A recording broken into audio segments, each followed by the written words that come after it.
Welcome. All right, we just started live, so welcome to the 93rd Minute Podcast, the first one, the inaugural one. Here we go. I'm Justin Kale. I'm here with Brian my Minogue. man Brian. Brian, a little introduction. Go ahead. Brian Minogue. Who else we got? It's Striker. Jay Striker over here. We got Kyle Williams, right? Yeah, how you guys Coming in from doing? where? Where you guys tuning in from? I'm in We got New Central York. Pennsylvania. All right. I'm in Madison, Wisconsin. Kyle, where are you? I'm in New York City. New York City. At least we have one good town involved. That's positive. North Smithfield, Rhode Island, 40 minutes from Boston, we'll call it that. 40 minutes from Providence. Perfect. There we go. All right, so let's get going. Let's just get into the World Cup rosters, what you guys think, what you guys feeling. Start with the United States. You know what? Jurgen Klinsmann came out with the 30-man roster earlier this week. A few snubs, a few maybe surprise inclusions. What do you guys think? Let's start with you, Kyle. What are you thinking?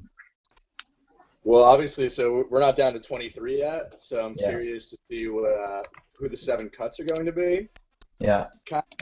My first impressions are I actually wasn't that surprised about Eddie Johnson, but Okay. I'm curious to see how guys like Julian Green, if he makes the 23, like Chris Wondolowski, kind of the Marisa Dew, Kyle Beckerman type battles, the right back Okay. position. So kind of keeping my ears peeled for those ones. What wasn't surprising about Eddie Johnson? Well, I just think in light of Wondolowski having a good start and guys like Terrence Boyd scoring, Yeah. it's not like he's gonna supersede those guys based on how he helped in qualifying. Yeah. It doesn't help that he's just, a little bit of a money grubber and wasn't exactly overly friendly with, his team last year. I think. I don't know. Definitely not. Yeah. Brian, who do you think is the first one out? First one out for these 30.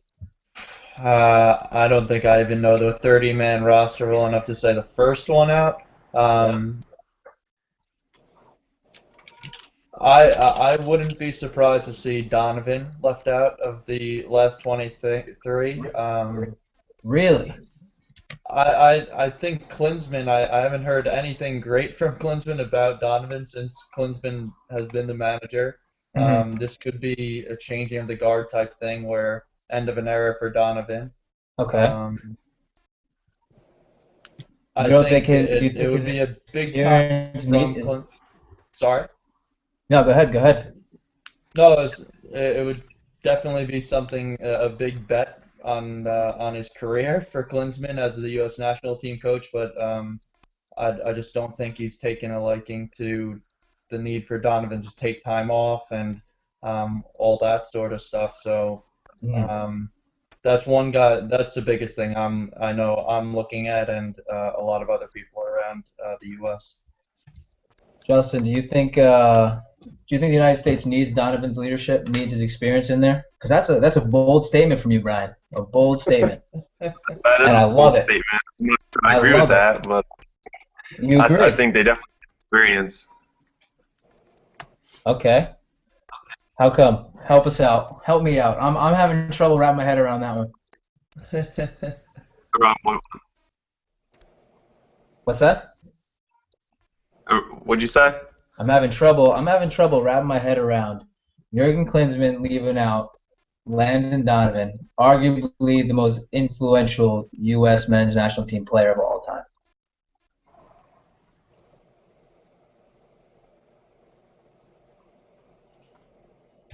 What do you think? I'm having trouble with the same thing. I don't think he'll be left out. Okay. Okay. But So if Landon Donovan's not out, let's say Landon Donovan's not out for the sake of things. I think Michael Parkhurst is out. I think the midfield is a tough battle though for Jurgen Klinsmann. I mean, Kyle Beckerman, I think he's 32 years old. He's been one of the most consistent guys in the MLS over the past probably since his career started. And he's put in a good shift. He's consistent. He's got a lot of U.S. men's national team experience. Like, do you guys think he's in? I think so. Yeah. Yeah. How come? It's funny. I was actually thinking about it the other day in terms of actually him and Wondolowski. Those were two guys that I think a lot of people, myself included, were kind of surprised to see Klinsmann include when Klinsmann took over the reins, 3 years ago now.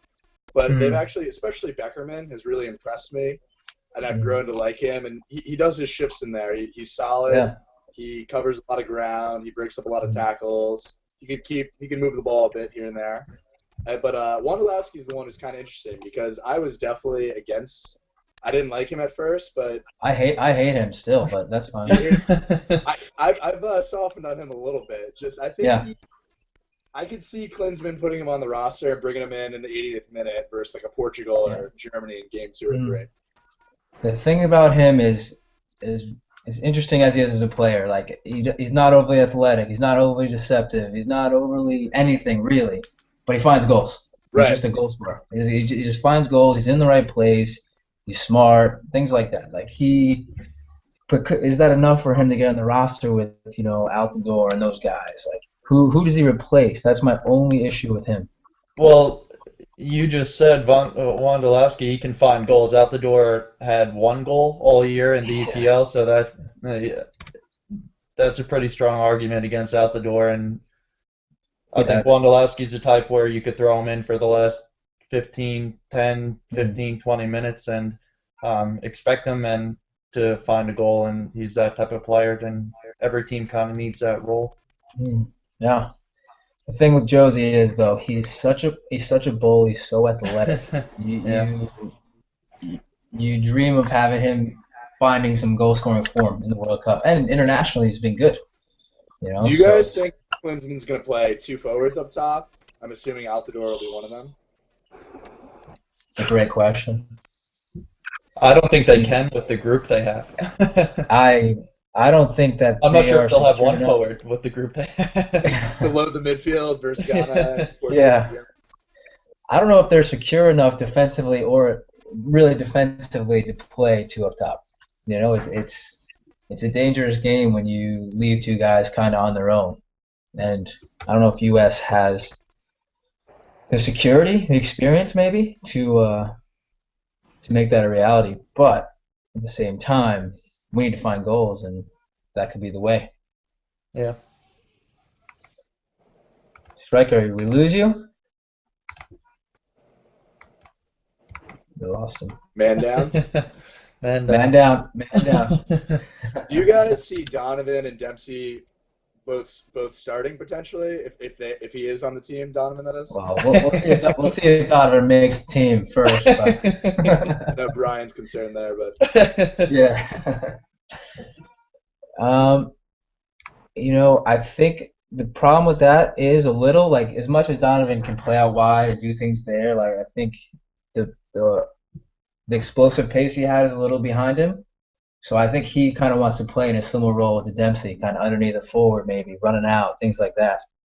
So them playing together is an interesting prospect. If they played, go ahead. If they were playing with 2 forwards, it would be very difficult to find Dempsey and Donovan a spot when there's only that one central beneath the forwards type of role. If they were playing 3 in the midfield, I'd find it a lot easier to have both of them in there with a Jermaine Jones or someone else in the center of the park. What if Klinsmann uses Dempsey, more likely Dempsey of the 2, but what if he uses Dempsey as a second forward with maybe Altidore game 1? Yeah.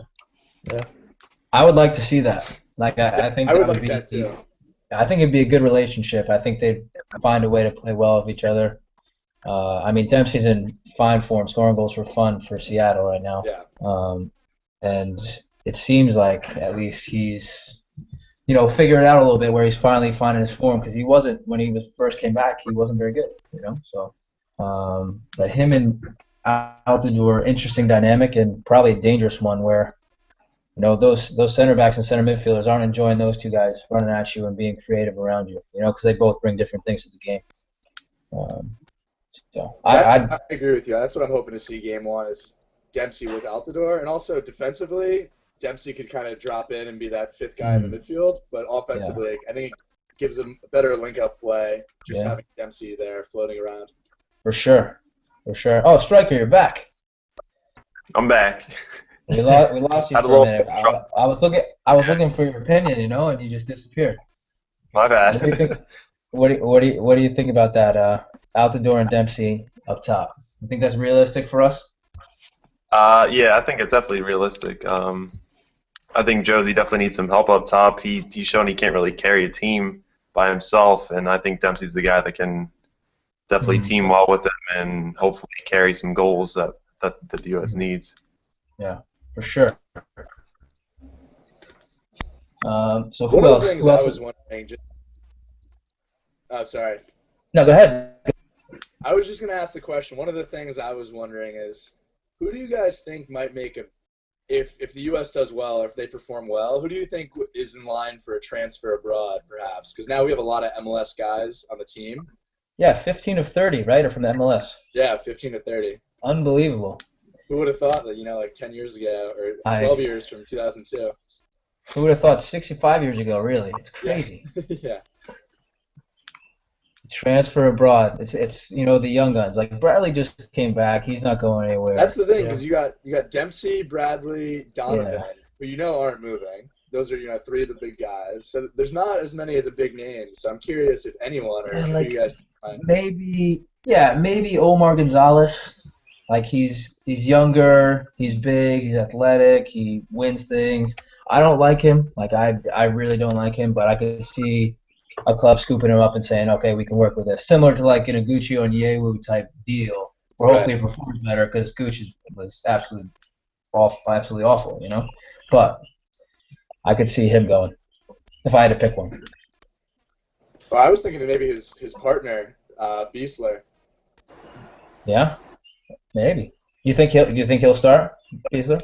I think Beasler actually is my only defender I'm confident is going to start. Okay.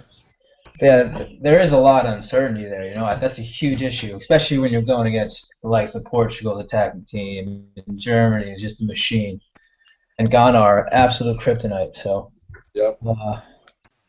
I don't know. I think Jeff Cameron is in the team somewhere. Yeah. Uh, Do I you think think he's he'll play? Because I've heard with Gonzalez's knee injury, there are talks Cameron might play center back with Beasler, or obviously he's been playing right back for Stoke. Yeah. So I think he's more of a center back than a right back. I like him better centrally. I don't know. How do you feel, Brian? I haven't seen him play much centrally, Jeff Cameron. I've mostly seen him for Stoke, and I thought he's done surprisingly well, actually, for an American in Yeah. England. And, he impressed me more than, he did more than I thought he would. And so tough for me to comment on between the two, center back or outside back. Striker, what about you? Yeah, I'm the same. I really haven't seen him play center back, so it's tough to say. He played I do. I mean, he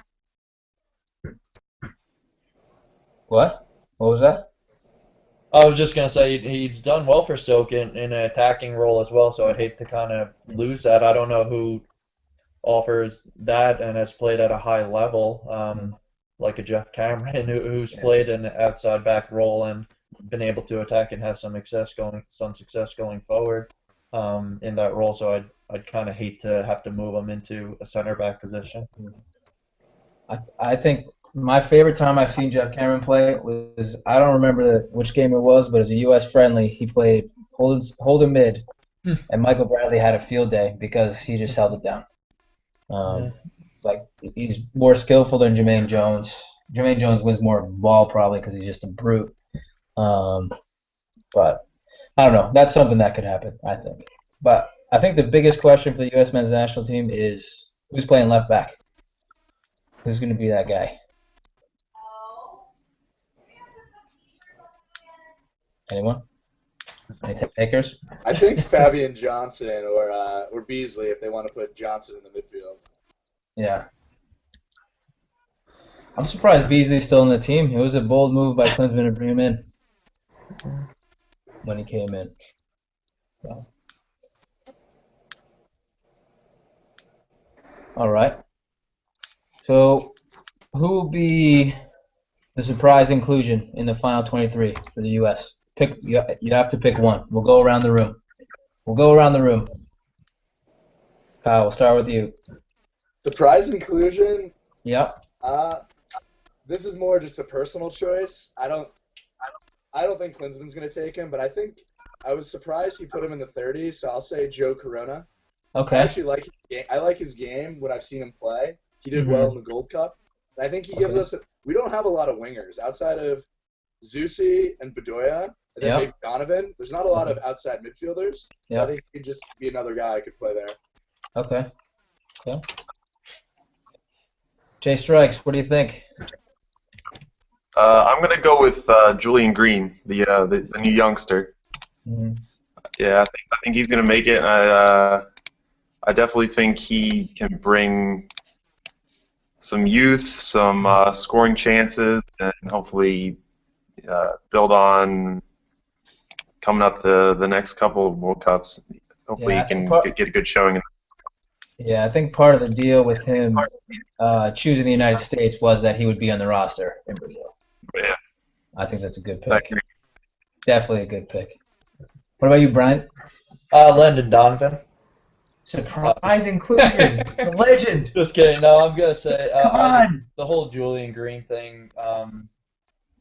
I think they want to keep that guy happy. Him being at a club like Bayern, I don't think he'll see a ton of minutes. I think if he does see a lot of minutes, it will probably mean bad things for the U.S. because it probably means we're already mathematically eliminated from progressing to the next round. But I think he'll be into the 23, and definitely, like you said, part of that, and that's the reason he signed on to the U.S. is to try and get in this World Cup roster this year. Okay. All right. I'm going to go with surprise pick out of left field. I really like him. I think he scores goals for fun. I think U.S. needs that kind of thing just to fill minutes. It's going to be Aaron Johansson. I think he's a good player. I think he scores goals. I think he's different, I think, than what we have currently. I think it's between him and Wando for a spot. So sorry, Kyle. I don't know. I like Johansson, so I'm on board. Yeah, I don't know if the 10-man is going to win it out. So I will say Wando always has the best 10 I've ever seen at anyone on the team. So I think Johansson.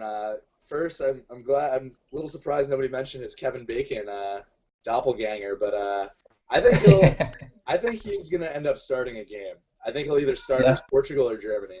Okay. I like him as a player too. Okay. I see. Last question I gotta ask about the U.S. Are we getting out of the group? Are we? Wait. Are we beating Ghana? That's really what I want. No, we're not. I'll take a stab. I normally consider myself an optimist, but I don't see us getting out of the group. But I don't necessarily. I think I'm in the minority. I don't necessarily think that means it's a failed tournament, just given the nature of our group.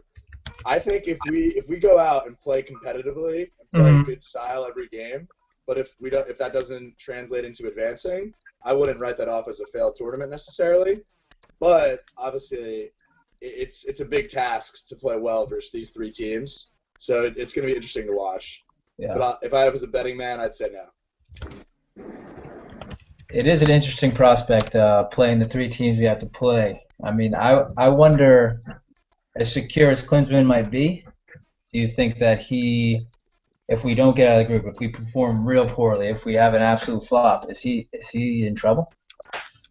I don't think so, but just going back, I think looking back at every World Cup the U.S. has played in, we have yet to play even 2 full games in the group stages.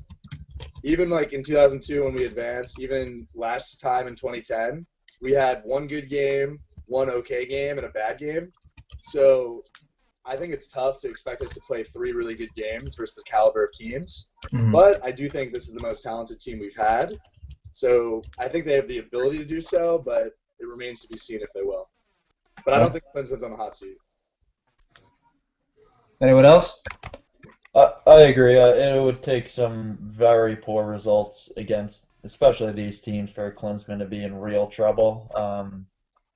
It's one of those things where what coach would get the U.S. through with this? So I don't think Klinsmann's job is on the line in that regard. It would have to be a really, really poor World Cup for him to be in any type of trouble. But I think he's done a great job so far, and he's in it for the longer term than this summer, that's for sure. Okay. Schrager? Yeah, I'm in the same agreement. He's done a good job so far to get the team to where it is now, so it's kind of tough to put 3 games on him and say, like, that's his 3 games, and if he fails at all 3 games, he's gone. So I think he gets at least one more shot at the World Cup. All right. And last question. Last question for this. Is Dempsey the right captain to take the group?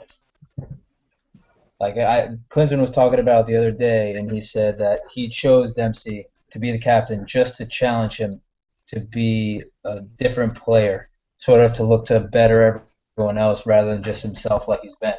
1, is that a good reason to choose a captain? And 2, is he the right captain?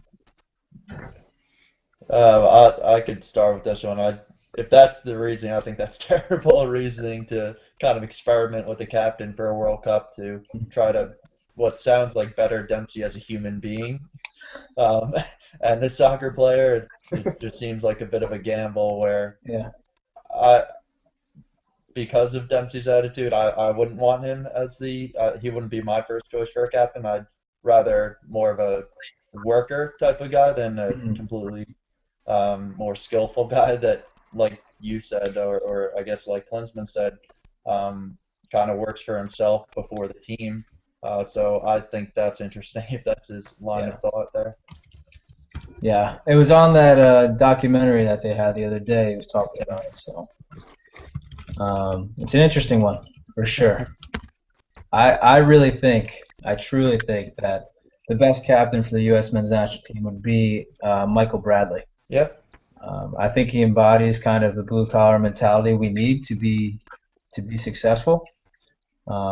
I think that he has it kind of through his dad as coach, that he has the U.S. vibe and the U.S. fan base is behind both of them, but I think Bradley kind of takes in a little bit more of them than Dempsey does, and a little bit more of a team guy than Dempsey is. So I'm interested to see how that all plays out. Kyle, what did you guys think of that doc that you just mentioned? I thought it was well done.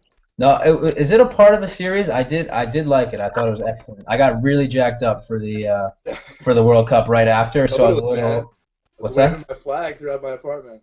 Yeah, I was a little bit upset that the World Cup wasn't started the next day. You know, if it was the day before, I would have been perfect. So. Yeah. But no, I thought it was very well done, and it definitely got you excited about the World Cup. And I like that it was like in prime time. It wasn't like at 12 o'clock at night or something like ESPN FC was at the beginning, you know?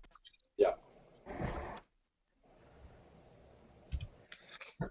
What do you think about the captaincy? I agree. I was in my head. There's only 3 potential captains: Dempsey, Bradley, and Howard. I think Howard's just a little older. You probably want to give it to a guy a little younger. So I would be between Dempsey and Bradley myself. It's sort of interesting because I agree with Brian that you don't necessarily want to give a guy the captaincy who's not prepared or is going to do the best job. But Dempsey is sort of interesting because he's one of the few guys, Bradley also, but he's one of the few guys when we play good teams, doesn't strike me as ever being intimidated. And he has a little bit of that swagger that not all of our guys have. He's done well in big games. So I don't think you could go wrong with either of those. I'd probably go Bradley myself. But I think if it does bring the best out of Dempsey and get him to kind of infuse that mentality with the rest of the team, it could work well. I think it's probably what we need from Dempsey to be successful at the World Cup. Yeah. Like, we're going to need that. He's going to have to commit to the team defensively as well as going forward, you know? So hopefully that works out. Striker, what do you think? Yeah, I agree with everything you guys said. I mean, it's just putting a lot of pressure on Dempsey is the one thing. Can he handle the pressure? I think he can personally, so I don't think it's a bad decision. Which isn't a bad decision either. So I mean, really, it's kind of a tough call either way. It's a toss-up. Yeah, well, hopefully they'll be successful. I'm sure we'll talk about them more. If we end up doing another one of these, so I'm sure we'll have more to say about that one. No question there. No question there. So hey, let's move on. Let's move on to the countries that don't matter as much to us, but to the world they do. England. Let's talk about England. There's a little, I don't want to say controversy, but the 23-man squad was the World Cup was released already, and there are some big snubs there. One that resulted in a retirement from international soccer. So, what do you guys think of Ashley Cole not being in, and the youngster Luke Shaw getting a call up?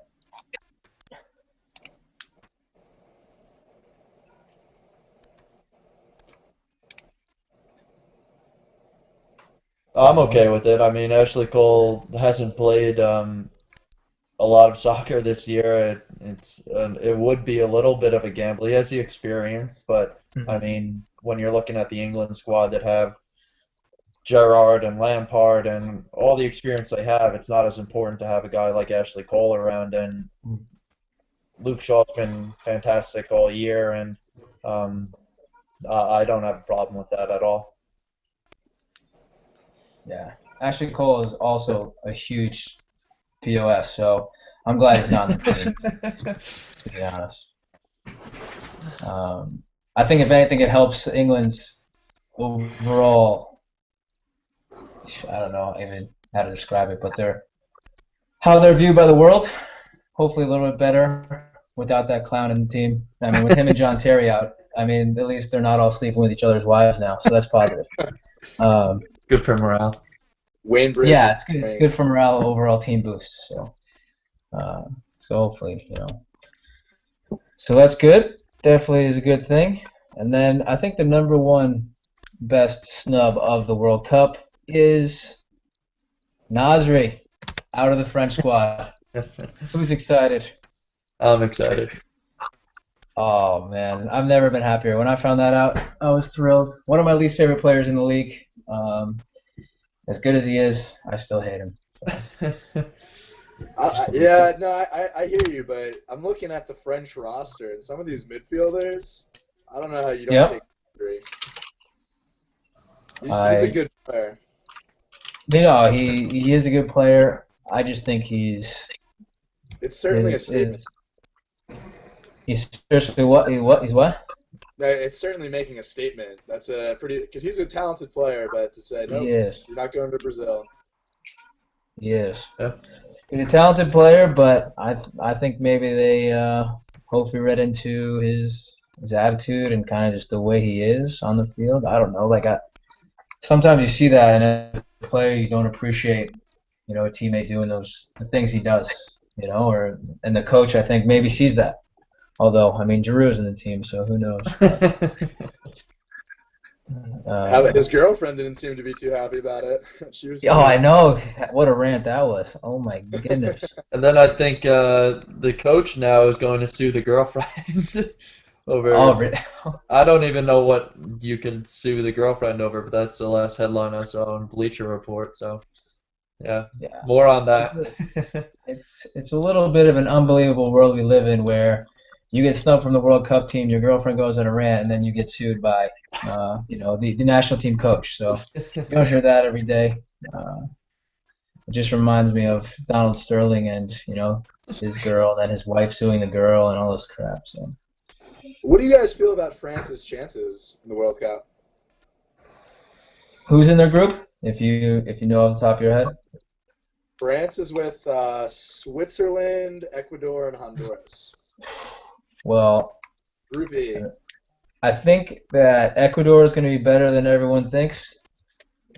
But I think that they're going to get through. They'll finish top their group as long as Ever doesn't walk out on training again.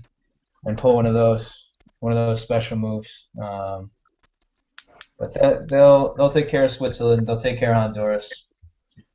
Ecuador will be a good game, but France will win, and France will probably make a run. I could see them finishing top 8. I agree. And they have that kind of every other tournament thing going for them, where they win in '98, Yeah. terrible in 2002, go to the final in '06, terrible in '10. I think they can make a quarterfinal run. Yeah, that's probably as far as they'll get. I mean, they're in South America, so you got to figure someone there will take it to them. Yep.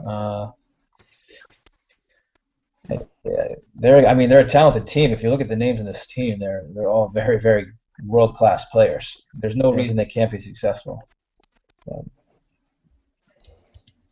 Ryan, how do you feel about them? French.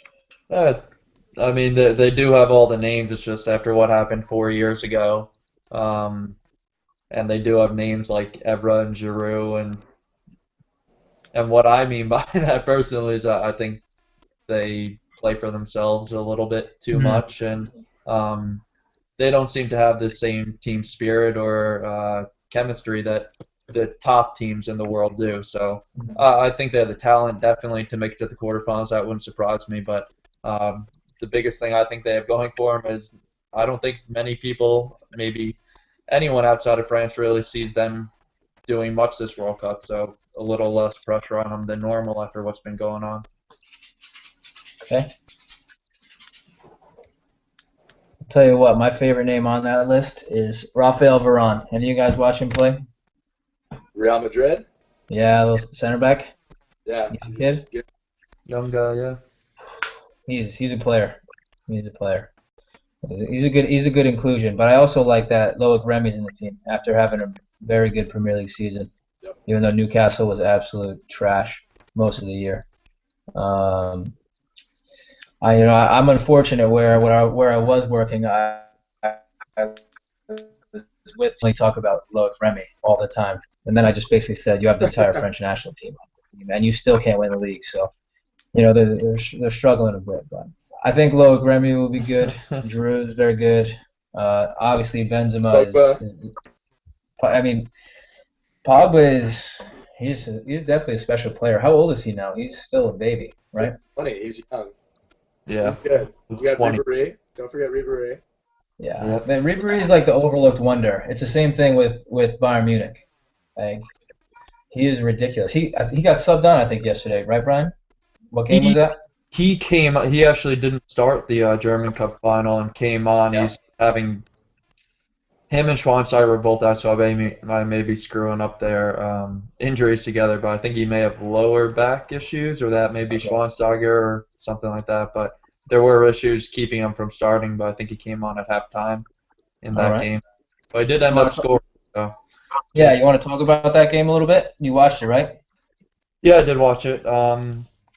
It was a good game. Less goals than I hoped for. I mean, it ended 0-0 at the end, 2-0 at the end of extra time. But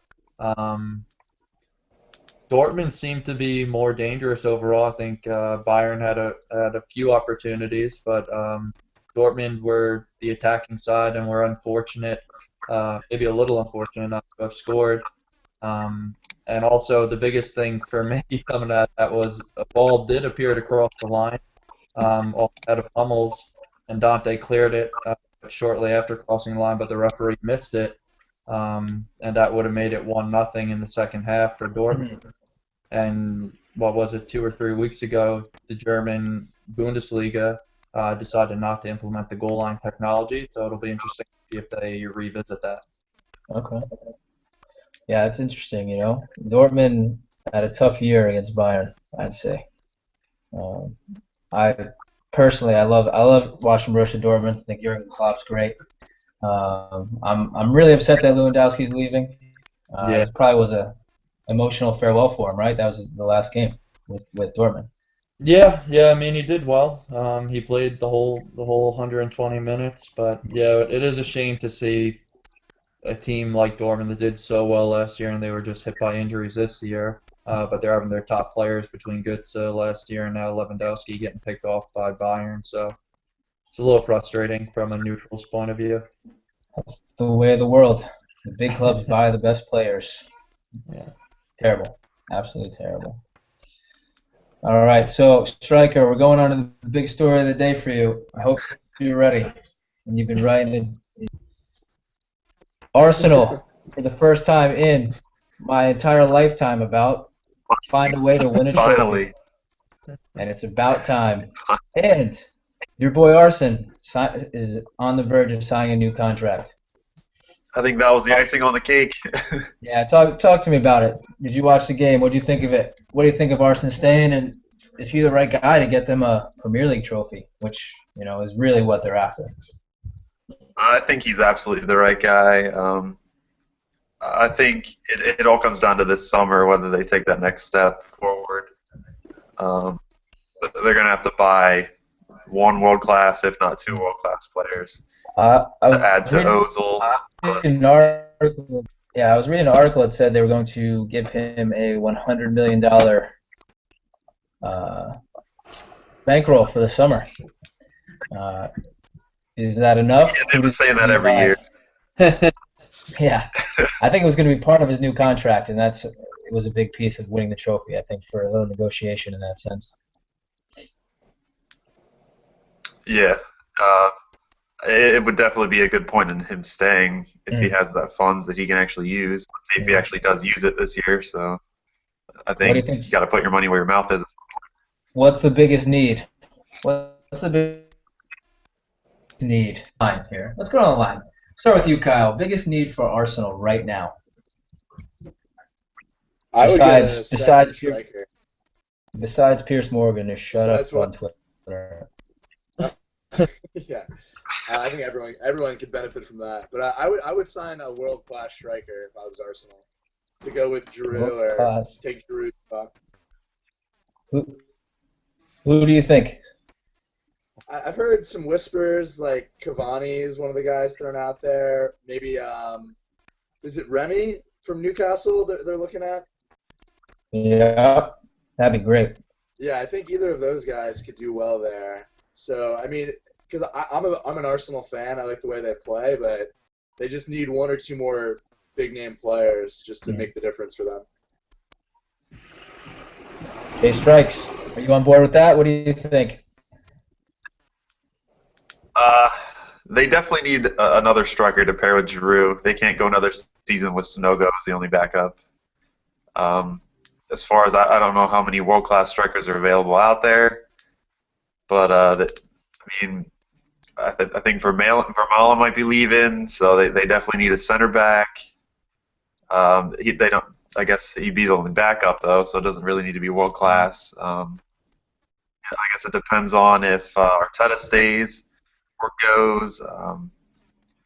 Got a couple guys like Sanya. He's leaving, so you got to get a right back in there. Definitely have some holes to fill. For sure, no question. That's a lot of money right there. So, Arson's, he's one to pinch pennies. So I'm sure. Brian, what do you think? Arsenal, who do they need?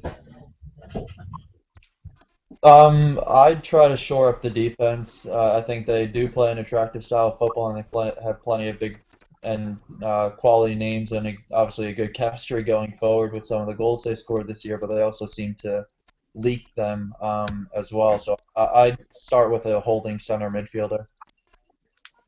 I like that. Phil Jones, they're signing Phil Jones. See ya, Man United. No, I mean, they definitely, I think they need, without question, a center back.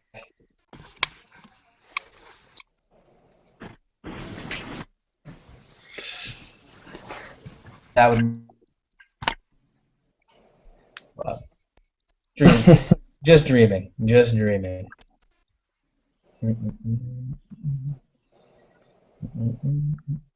All right, and then just move along here. What do you think about Messi? Messi signing a new deal at Barcelona. Says he wants to retire there. You guys buying that?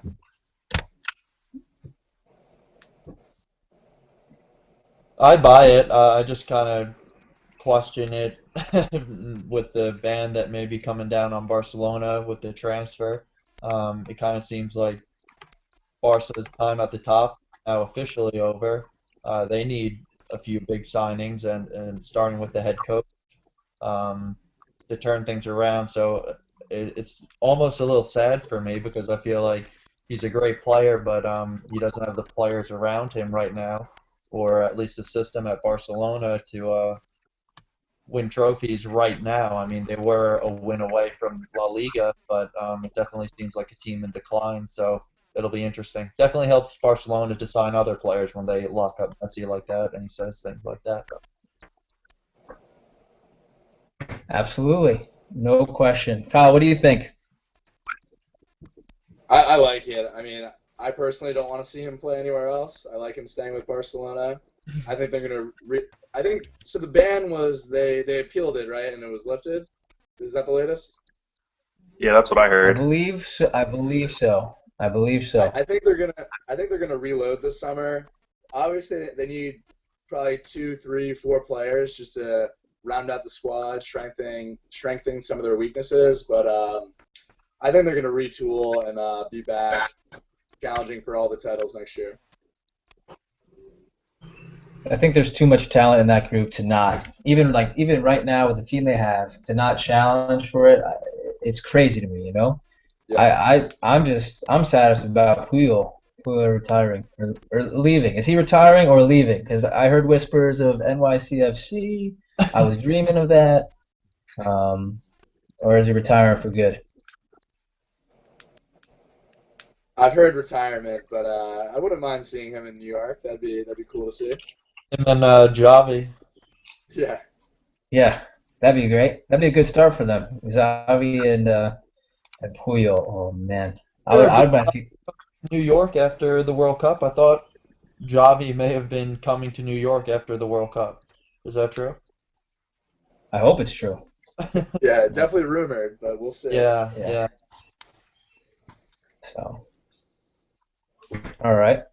What about the end of the Premier League season? Like I mean, it seemed like there's a lot of excitement last 2 weeks. You know, a few teams involved, and then for whatever reason, the last week lacked this I don't know energy that it normally has. Maybe because everyone just hates Man City and they don't want to celebrate them buying a championship or anything like that. So, what did you guys think about it? What do you guys think about City? You think they're deserving champions? Were they really the best team throughout the year? Brian, start with you. I think they were. I think they were the most consistent. They beat um, the other teams at the top of the table, with the exception of Liverpool. They almost lost it at the end, but they were able to finish their last, was it 3 or 4 straight wins, which is what they needed, and Liverpool ended up slipping up anyhow, which they also needed. But if you look at the whole season, I think they were the best. Liverpool obviously came on strong at the end, and I would have loved to see them at the top of the table instead of City, but it's hard to say they didn't deserve it.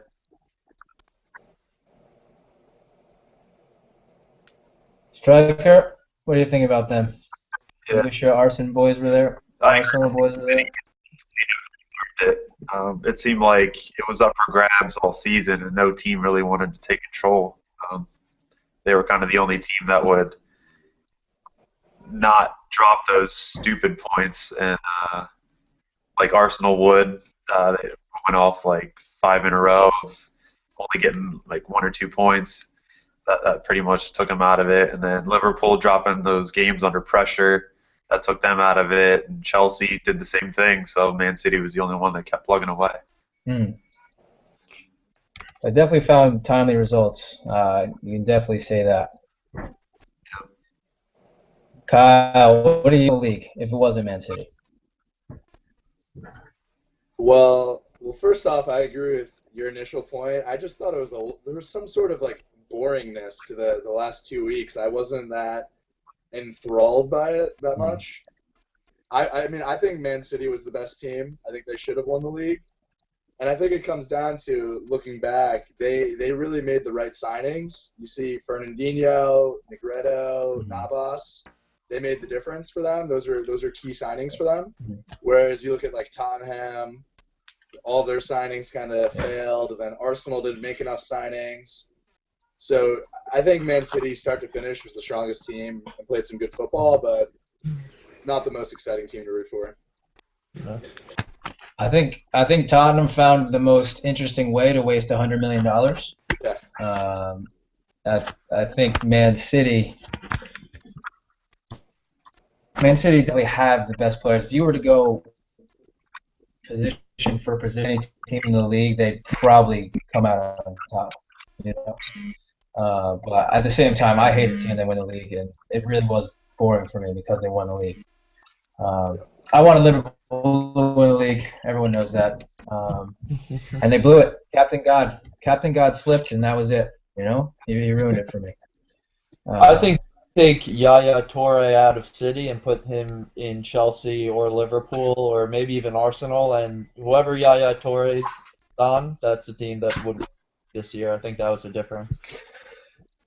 He's a beast. He's a hell of a player. He's a different player. Like, those kind of guys don't exist in real life. Like, I don't know where he was created or who made him, but he's an unbelievable human. Like, to watch him, it's a machine, you know? Covers the whole field and has the technical ability of someone who's 5'5" when he's 6'3" or 4. It doesn't make any sense. It's really impressive. But yeah, him, and then Aguero's form early on was outrageous. Just score goals for fun, and then Dzeko later on cleaning up goals. Like, they had enough firepower to score against anyone. So they I don't want to say deserving champions, but they're deserving champions. So, you know, that's that. Unfortunately, that is that. And how about Ivory Coast, maybe as a dark horse in the World Cup, riding Toure? Listen, I love Ivory Coast. I will root for them till the end of time. I like their chances. I think they're going to advance. Who's in their group? They have Colombia with Falcao, still looks like he's out, Greece, and Japan. Okay. You got to figure Japan coming all the way across will not do well. A lot of travel. That's a trip. I don't know, for whatever reason, even though they're going to be there and acclimated, but you got to fear they don't perform well. You hope they don't perform well. Ivory Coast, you know, they have a lot of good players. Who else is in that team? They have Drogba. They have him. They have who? They got Drogba. Oh, Drogba, yeah. They got like Boney from Swansea. Oh yeah, and he's in great form. That guy from Swansea. Yeah, from Swansea. They have a few other notable guys. They got Zakora in defense. Yeah. No, I like Ivory Coast. I think any team that's athletic like that has a chance to turn heads and get some results, especially in that group. They should be okay. Like, Colombia will be tough. I'm sure they'll have a big following at the games, which is never easy. So I'd expect Ivory Coast to get out of that group. Yep. You would. Yeah. Yes. Yeah. Yeah. You know, I know we could do this later on, but I'm gonna ask you guys right now, who's the World Cup champion for you? I'm interested. I think we have differing opinions around this group here. Brian, you go. I know. I really want to pick Germany, and I'd love to see them win. I have a feeling it's going to be a South American team, though. I don't want Brazil to win, but after their showing in the Confederations Cup, I think they're the favorite for me. Yeah. I can't say Spain right now. Germany, I just think Bayern Munich, their form has been not great since they won the league. What was it, in December or whenever it was, and that's basically half a Germany squad. So I'll be rooting for them. Not in the U.S. game, but every other game, and yeah. Germany. We have one Germany. Justin, striker. Do not back him up. No, I'm going to go Brazil. Just they got the Okay. home cooking there. Yeah, you're such a homer. They look pretty unstoppable. Oh my god. So Yeah. No, I think that's the safest pick, without a yeah. doubt. Mr. Williams. I've been going back and forth on this, so I still haven't solidified my ultimate pick. For me, I think it's going to be one of Brazil, Argentina, Spain, or Germany. I think obviously South America is a big advantage, and I give Brazil obviously having the most advantage there. But I'm going to go out on a limb. I think Spain's going to win it again. I'll say Spain now. Wow. Okay, that's bold. Even if they're recent, what's their form like? Well, I mean, you look at, Atletico Madrid, Real Madrid, Champions League final. I mean, Barcelona is still Barcelona. Sevilla won the Europa League. Spain's got a lot of titles Spain's right now. you're right. Spain is flying right now, so I think that they're about to get kicked in the nuts a little bit. So we'll see. We'll see. I am picking an absolute dark horse. No one believes me, but I'm pretty confident that Belgium is going to make a deep run in the World Cup. I'm a big believer in them, even with Benteke injured. I think Mini Drogba will have himself a field day. I think they have some very, very good young talent, and I don't know. I think their group is a little bit easy, and I think they're going to have an easy way to the round of 16, and then who knows from there? You know, anything can happen, and they're going to make it happen. For me, they're going to make it happen. So, I'd like to say that. Just my 2 cents, but I'd like to see someone who hasn't been overly successful on the international stage make a run. Whether it's them, whether it's the United States doing something crazy. And I think Klinsmann said making it to the semifinals would be a successful tournament for him. So if he's thinking that, I mean, that would shock the world. For me, that'd be great. That'd be great.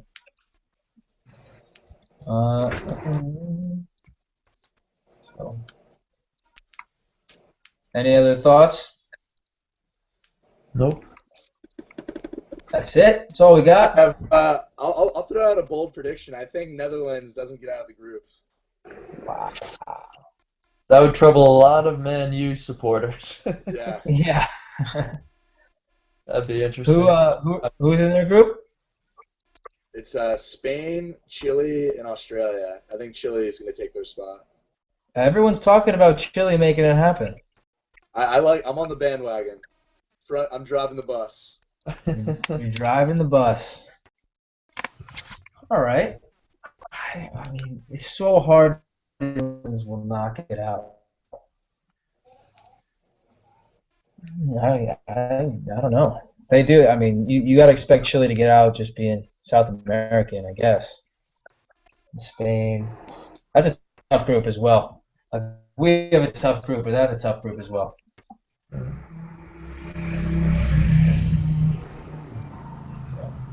So who knows? Who knows? All right, last one here. We're running out of time. Champions League final this week. Who does it? Who makes it happen?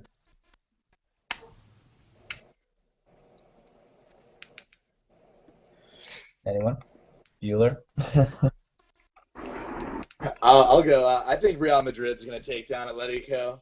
I've been super, super impressed by Atletico all season and Simeone, but I can't wrap my head around them being La Liga champs and Champions League champs. That would be a hell of an accomplishment. And I think Madrid's style, in contrast to Barcelona, just catching them on the break, I think they're going to find some opportunities with Ronaldo and Benzema and Bale getting out on the break. So I think they're gonna win the game. Who would ever thought you'd say those three names on the same team? Yeah. But yeah, I think Atletico Madrid is enjoying themselves too much in will enjoy themselves too much in their title victory. And no, Madrid's gonna win it. I think everyone thinks Madrid's gonna win it. I hope they do. I don't think they haven't they've had nothing to play for a little while. You know, like they were already out of the league chase. They've been resting everyone. They're set up to win it. Brian, what do you think, man? I mean, I'd have to say Real Madrid, but I think the biggest question mark is I think Atletico Madrid, between Simeone and just the way they've been playing, they have the mentality to win this game. They don't seem to fear anyone at this point, and why should they with what they've been doing lately? Um, and where I think Real Madrid could have some trouble if they go down a goal, I see them a little bit with guys like Cristiano Ronaldo, of people that may get on one another, and things could unravel a little bit if things aren't going Madrid's way. That's all I'd say. I think when you have a trained assassin like Simeone at the helm, you always have a chance to win. So I think that'll help them. I think Sergio Ramos is due for another red card, so I mean that could definitely affect the game. So we'll see. We'll see. I'm excited for it though. It's going to be a great game. There's no question about that. Like I'm that kind of rivalry I'm in so Champions League happy final. Chelsea isn't there. That's all I'm excited about. Oh, thank the That would have Lord. been an ugly game to watch. I agree. Justin, last word. Yep. What do you think? Honestly, I think Atletico's going to win it. Whoa, I think it's we gonna have a be dissenter. Champions League final. So I think they're going to be riding the high and keep the momentum going. Okay. I think it's gonna be a good game. It's gonna be competitive. Everyone's gonna be fighting, spitting on each other. It's gonna be. I mean, the atmosphere. I wish I could be there. It's gonna be outrageous. But if anything, it will be a good spectacle for the sport and a good way to end the season. You know, the domestic season. So I think it sets the tone for hopefully a super exciting World Cup. All right, so that about does it for us tonight, guys. I'm gonna just go around. You get a last word, kind of whatever you want to say. It could be nothing. It could be F off, whatever you want. All right. There's no restrictions here. All right. We'll go to New York first, to our New York correspondent. Last words. I'm gonna piggyback on Brian and just be glad Chelsea's not in it and that Mourinho has 0 titles this year. I'm very happy with that. I think we can all agree with you on that one. Yeah. Striker. I'm just going to say I apologize for being sick, so I'm sorry you can't hear me too well. Hey, heard you loud and clear, man. No problems there. No problems there. Feel better, man. Brian. I think we touched on everything I wanted to talk about. Looking forward to the transfer window opening up. It should be an exciting season, or exciting transfer window with the World Cup especially. It was definitely a tough one as a Man U fan this season. So the only thing I can be happy about is, Ask Jose doesn't have a trophy at Chelsea. So that's all I'll say. Love it. And like we all doesn't have anything for all of his chatter this year. And I'll just say that this has been fun. It's the 93rd minute official hangout. Number 1, we'll call it the introduction. And I'm glad we're here. I'm glad you guys are here. Thanks for coming by. Thanks for speaking your words. And until we go again. All right. You guys take care. All right. Take care, guys. Later. See you later.